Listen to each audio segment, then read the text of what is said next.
आज हम पढ़ने जा रहे हैं क्लास 6th में हिस्ट्री का फर्स्ट चैप्टर, जिसका नाम है क्या, कब,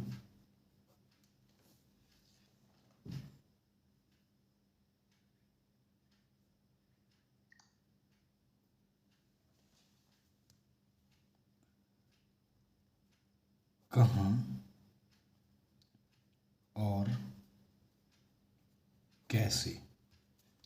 यानी इस चैप्टर को एक क्वेश्चन के फॉर्मेट में दिया गया है, जिसमें कुछ क्वेश्चंस पूछे गए हैं कि क्या, कब, कहाँ और कैसे। तो आइए हम चैप्टर की शुरुआत करते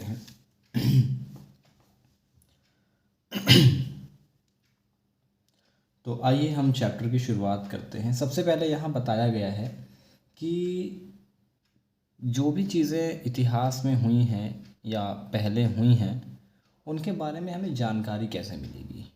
तो सबसे पहले यहाँ बताया गया है कि जो चीज़ें काफ़ी समय पहले हुई हैं, यानी हज़ारों साल पहले, तो उनके लिए प्रॉब्लम्स हैं, यानी उनके लिए ही असल चीज़ें हैं। और जो कल की बातें हैं, 1 साल पहले की बातें हैं, 20 साल पहले की बातें हैं, उनको जानना ज़्यादा इजी है।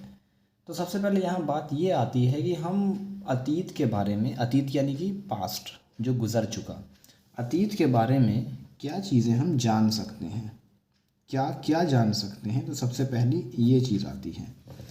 तो अतीत के बारे में यहाँ हमें बताया गया है हमारी बुक में कि अतीत के बारे में हम ये पता लगा सकते हैं कि लोग क्या खाते थे, यानी कि उनका खान पान पता लगा सकते हैं।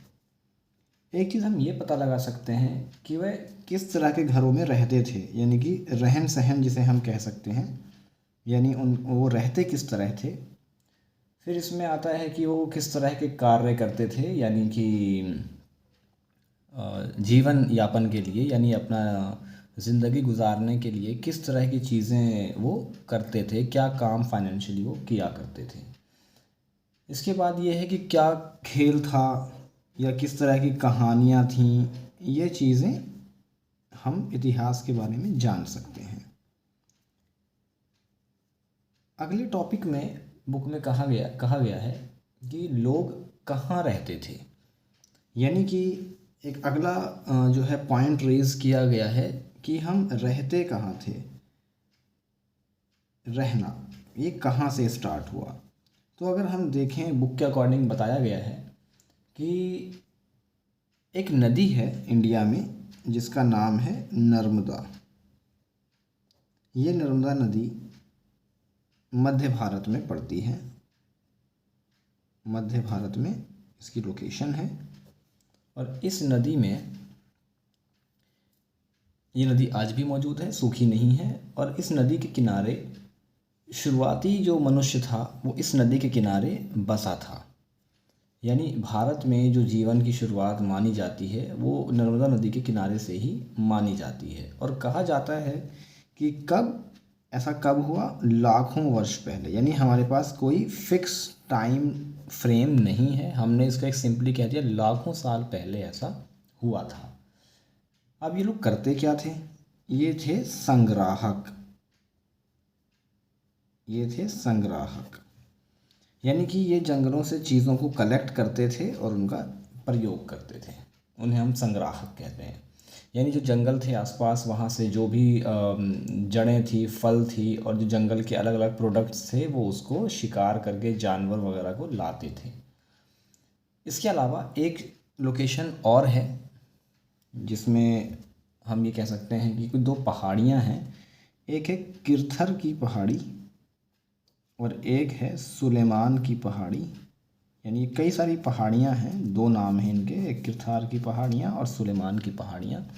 इन दोनों पहाड़ियों के पास लगभग 8000 साल पहले, देखिए अब तक कुछ भी ऐसा फिक्स नहीं आया है, ये भी अप्रॉक्सीमेटली है, लगभग, एकदम कोई फिक्स टाइम नहीं बताया गया है कि जी इतने तारीख को ऐसा ऐसा हुआ था। एक अनुमान है, ये एक अनुमान है, यानी कि एक अंदाज़ा है।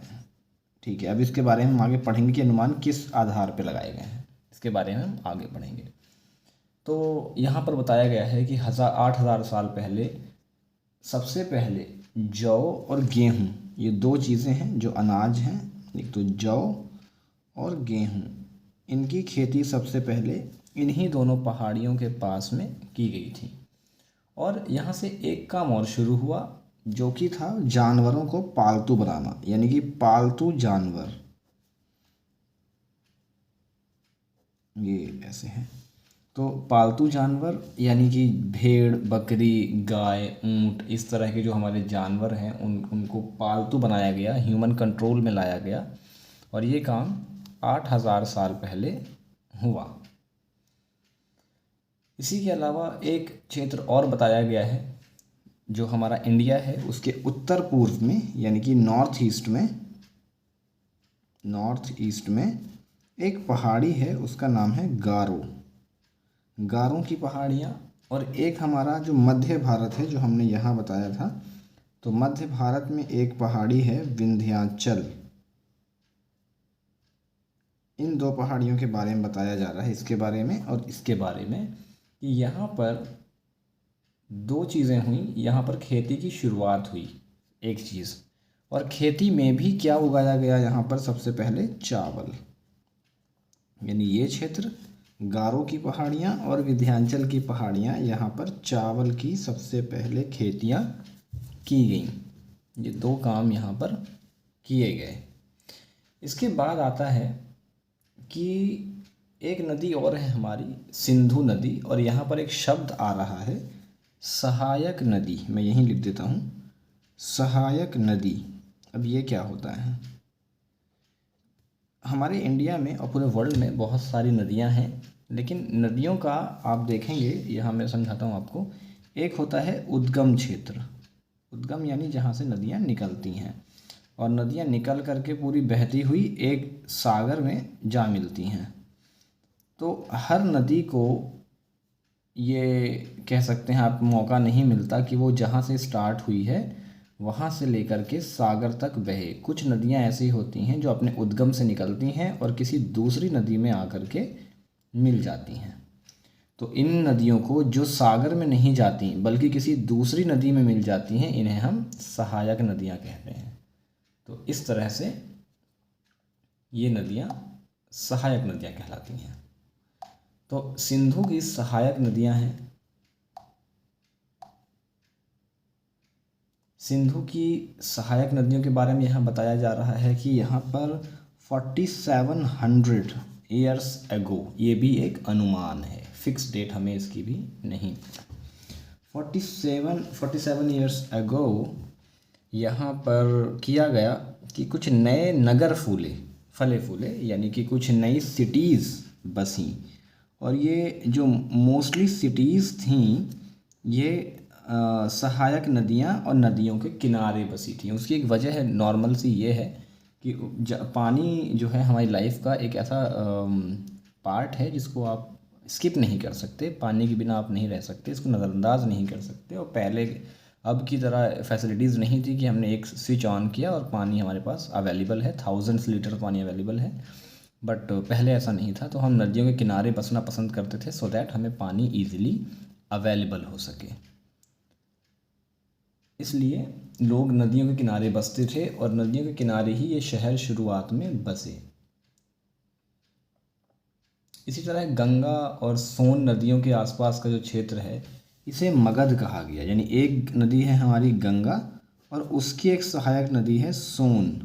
तो इस क्षेत्र में, जिस क्षेत्र में ये दोनों नदियाँ बहती हैं, वहाँ पर एक राज्य उठा जिसे कहते हैं मगध। यानी एक यहाँ पर कह सकते हो राज्य पनपा और उसे कहा जाता है मगध।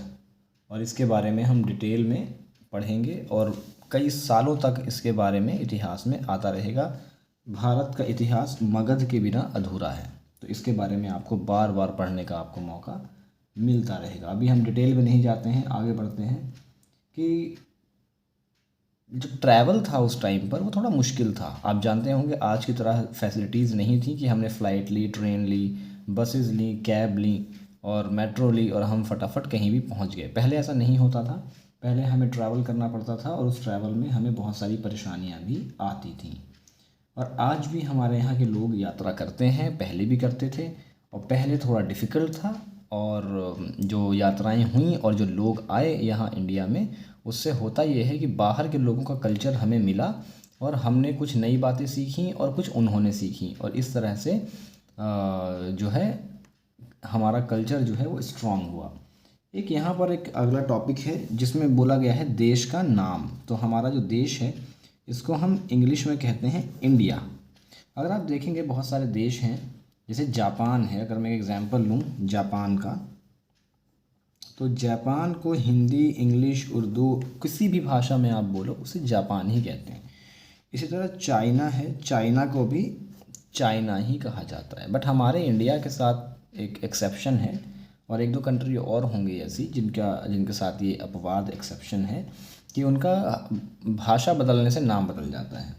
तो ऐसा इसलिए है क्योंकि हमारे देश में शुरू में ग्रीक और ईरानी, ये दो लोग आए थे, यानी यूनानी और ईरानी। इन लोगों ने हिदोस और इंदोस दो नाम दिए, यानी कि हिदोस और इंदोस, ये नाम दिए, और इसको सिंधु नदी को ही नाम दिया इन्होंने ये, और इसी से फिर बना इंडस, और इसी से बना फिर इंडिया। और एक नाम तो हमारा इंडिया हो गया, और एक नाम जो हम हिंदी में कहते हैं भारत, उसके लिए एक जनजाति थी जो उत्तरी भारत में रहा करती थी। पंजाब के क्षेत्र, पंजाब का जो क्षेत्र है और उससे सटे हुए जो इलाके हैं, उस जगह पर एक जनजाति रहा करती थी। उसके नाम पर इन्हें भारत कहा गया। उस जनजाति का नाम भरत था, जो कि इस बुक में मेंशन नहीं है, बट भरत था, और उन्हीं के नाम पर इसे भारत, इस देश का नाम पड़ा। और इस जाति का नाम जो है, एक बुक है हिंदुइज़्म की, ऋग्वेद। जैसे पता होगा आपको कि 4 वेद जो हैं यहाँ होते हैं। 4 वेद में से जो सबसे इम्पोर्टेंट और सबसे पुराना वेद है, सबसे जो बड़ा वेद है, वो है ऋग्वेद। और ऋग्वेद में इस भरत नाम की जाति का उल्लेख किया गया है। ठीक है, अब आता है कि हम अतीत के बारे में पता कैसे लगाएं। अब बात आती है कि हम अतीत के बारे में पता कैसे लगाएं। तो इसके लिए सबसे पहला सोर्स है कि कुछ जो पुस्तकें हैं अतीत में लिखी गई, यानी कि बुक्स। सबसे पहला सोर्स हैं बुक्स। तो बुक्स जो हैं आज की तरह प्रिंटिंग अवेलेबल नहीं थी उस टाइम पर, तो जाहिर सी बात है कि कैसी बुक्स होंगी, वो हैंड रिटन बुक्स होंगी, यानी हाथ से लिखी हुई किताबें होंगी। इसी तरह एक वर्ड यहाँ आता है मैन्यूस्क्रिप्ट, जिसको हम यहाँ हिंदी में कहते हैं पांडुलिपि, यानी कि हाथों से लिखा गया कुछ मटेरियल, यानी वो कंटेंट जो हाथों से लिखा गया हो, हैंड रिटन हो। और जो मैन्यूस्क्रिप्ट है, इसके लिए यहाँ पर मैं आपको बता दूँ, जो इंग्लिश भाषा है वो एक दूसरी भाषा से निकली है। ये वर्ड इंग्लिश का है, आप समझ पा रहे होंगे। और इंग्लिश जो लैंग्वेज है, इसके ज़्यादातर वर्ड जो हैं एक लैटिन नाम की भाषा है, जिसको हिंदी में इतावली कहते हैं। इस भाषा से ही इंग्लिश भाषा निकली है। जैसे हिंदी भाषा संस्कृत से निकली है, इसी तरह इंग्लिश भाषा लैटिन से निकली है। तो इस लैटिन शब्द में, लैटिन भाषा में एक शब्द आता है मेन्यू, जिसका मतलब होता है हाथ। और इसी तरह ये बना मैन्यूस्क्रिप्ट, यानी कि हाथ से लिखा हुआ, स्क्रिप्ट यानी लिखी हुई चीज़। और ये जो पांडुलिपियाँ हैं यानी मैन्यूस्क्रिप्ट हैं, ये बनाई गई हैं हिमालय के क्षेत्र में। कुछ भूर्ज नाम का एक पेड़ है जिसका नाम है भूर्ज। उसके पत्तों से इसे बनाया गया है, यानी कि उसके पत्ते स्ट्रॉन्ग होते थे, लॉन्ग टर्म वो चलते थे, तो उन्हीं पर हाथों से इन चीज़ों को लिखा गया है, जो भी कंटेंट उस पर लिखा है।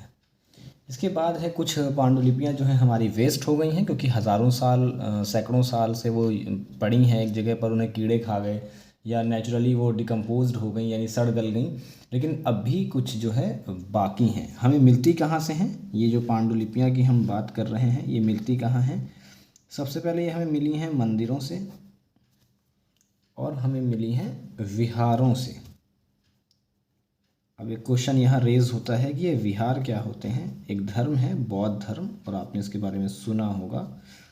बौद्ध धर्म के जो मानने वाले होते हैं, यानी जो डेडिकेटेड होते हैं, डिवोटीज होते हैं, वो भिक्षु कहलाते हैं। अब ये भिक्षु घर बार छोड़ करके जंगलों में अपना जीवन गुजारा करते थे, लेकिन धीमे धीमे कुछ 100 सालों के बाद, जब बौद्ध धर्म स्टार्ट हुआ, उसके कुछ सैकड़ों साल बाद, कुछ 100 साल बाद एक व्यवस्था बनाई गई कि भिक्षु यहाँ वहाँ जंगलों में मारे मारे नहीं फिरेंगे, बल्कि वो एक जगह पर स्टे करेंगे और वहीं पर वो अपना जो भी वर्शिप करते हैं और जो जाप वगैरह करते हैं वो वहाँ करेंगे। और इसी जगह को विहार का नाम दिया गया। यही जगह जहाँ पर बौद्ध भिक्षु रहकर अपनी जीवन गुजारते थे और जो ध्यान और जप वगैरह करते थे वो यही विहार कहलाया।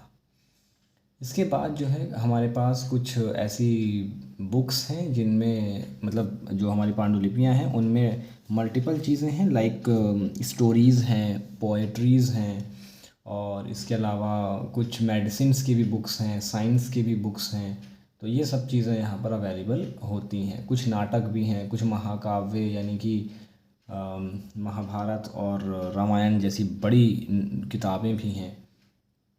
इसके बाद एक तो पहले हो गया बुक, दूसरा हो गया मैन्युस्क्रिप्ट, तीसरी एक चीज़ यहाँ बताई जा रही है जिसको हम कहते हैं शिलालेख, या इसके लिए एक दूसरा वर्ड आता है अभिलेख। अब ये क्या होता है? अभिलेख या शिलालेख यानी ऐसे पत्थर जिन पर कुछ कंटेंट लिखा हुआ हो, यानी कोई चीज़ उस पर लिखी गई है, कोई मैसेज, कोई इन्फॉर्मेशन उस पर लिखी गई है। और ये उस ज़माने के एतबार से बहुत ज़्यादा यूज़फुल होता था, क्योंकि ये बेकार हो जाएगा, ये बेकार हो जाएगा, लेकिन ये जो है सालों साल चलेगा। तो जब वहाँ के कहीं के भी किंग को या राजाओं को जो मैसेज देना होता था अपनी जनता को, तो वो एक शिलालेख या अभिलेख पर लिखवा करके वो उसको, जैसे आज के टाइम पे आप देखते हैं कि हाईवे वगैरह पे बड़े बड़े एडवर्टीज़मेंट लगे होते हैं और गुज़रने वाले लोग उसको देखते हैं, तो सेम इसी तरह उस टाइम पर जो भी पॉपुलर एरियाज़ होते थे जहाँ पर लोगों का फुटफॉल और आना जाना ज़्यादा होता था, वहाँ पर ये चीज़ें लगा दी जाती थी और उसके बाद लोगों को ये मैसेज मिलता रहता था। यहाँ एक वर्ड आया है पुरातत्वविद, यानी कि जो पुरानी वस्तुएं हमें मिलती हैं उनकी स्टडी करने वाले इंसान को हम पुरातत्वविद कहते हैं। पुरातत्वविद एक वर्ड है, यानी आर्कियोलॉजिस्ट। जो भी पुरानी चीज़ें हमें मिलती हैं उन पर रिसर्च करने वाले और उन पर स्टडी करने वाले पुरातत्वविद कहलाते हैं। यहाँ अगर हम आगे बढ़ते हैं तो हमें पता लगता है कि कुछ ऐसी भी चीज़ें हैं जैसे मिट्टी के बर्तन, ईंटें, या कुछ ऐसी चीज़ें जो इतिहास से जुड़ी हुई हैं और उस ज़माने में चलती थीं, वो अब हमें मिली हैं। तो उनकी स्टडी भी आर्कियोलॉजिस्ट यानी कि पुरातत्वविद करते हैं। इसी तरह कुछ औज़ार, हथियार, बर्तन, ज्वेलरीज़, सिक्के और ये सब चीज़ें जब खुदाई हम किसी क्षेत्र की करते हैं और वहाँ से मिलते हैं तो इनकी स्टडी भी आर्कियोलॉजिस्ट यानी पुरातत्वविद करते हैं। और ये कुछ ऐसी चीज़ें हैं यानी कि सिक्के और औज़ार, हथियार जो कि जल्दी ख़राब नहीं होते, सालों साल, सैकड़ों साल ये मिट्टी के नीचे पड़े रहने के बाद भी हूबहू वापस निकल आते हैं। यहाँ पर एक चीज़ ये भी है कि पांडुलिपियाँ और जो अभिलेख हैं, इसके बाद इनकी स्टडी इतिहासकार करते हैं। यानी कि इतिहासकार एक नया वर्ड यहाँ आ गया, यानी हिस्टोरियन, यानी इतिहास का अध्ययन करने वाले हिस्टोरियंस।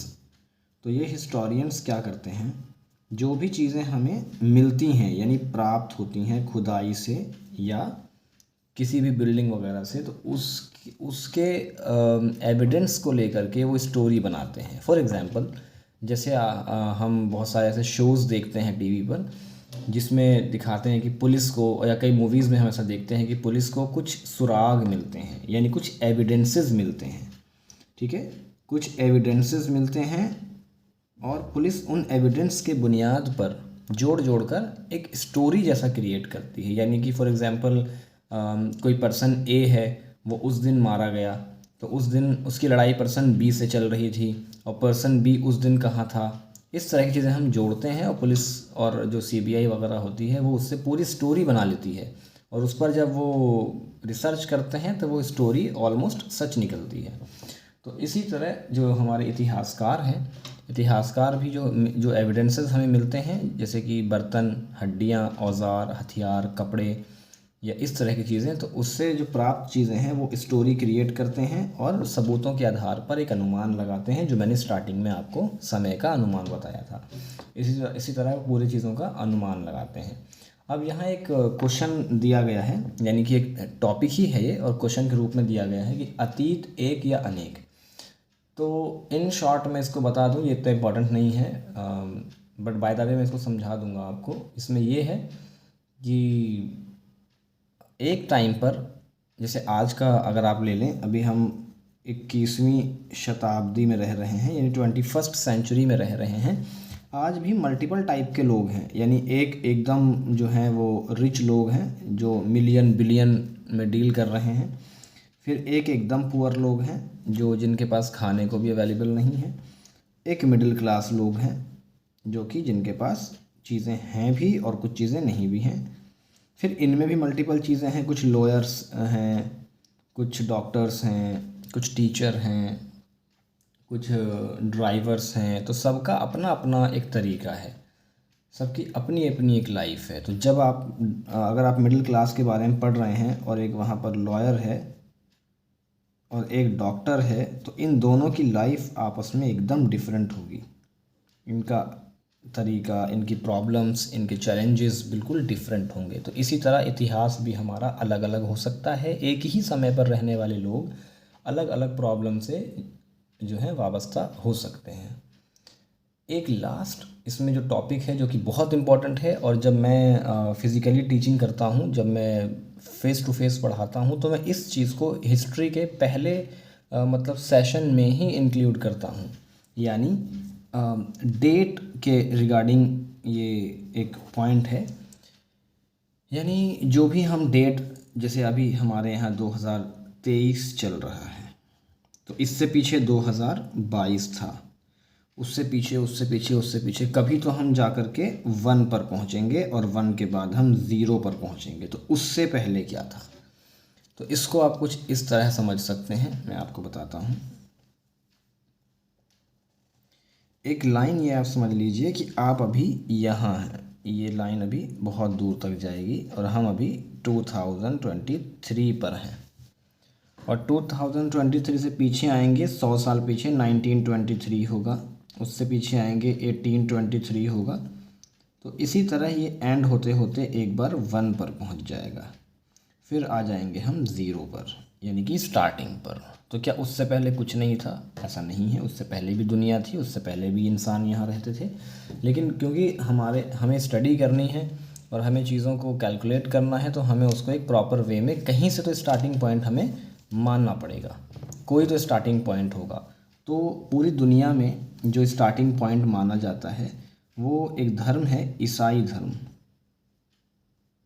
ईसाई धर्म, तो इस ईसाई धर्म के जो संस्थापक हैं या प्रवर्तक हैं उनको कहा जाता है ईसा मसीह। ये इस्लाम और ईसाई धर्म के बहुत ही जो है मेन फिगर हैं ईसा मसीह। दोनों धर्मों में इनको काफ़ी वैल्यू दी गई है। तो ईसा मसीह का जो जन्म है उसी से हम 0 को मानते हैं, यानी स्टार्टिंग जो है हमारी वो हम ईसा मसीह के जन्म से मानते हैं। और उन्हीं अभी जो आप 2023 जो अभी आप काउंट कर रहे हैं, इसका मतलब ये है कि ईसा के जन्म से 2023 साल बाद, जैसे मैंने अगर कहा कि जैसे मान लीजिए मैंने कहा कि मैंने 2023 में नई गाड़ी ली, इसका मतलब ये है कि मैंने ईसा के जन्म से 2023 साल बाद गाड़ी ली।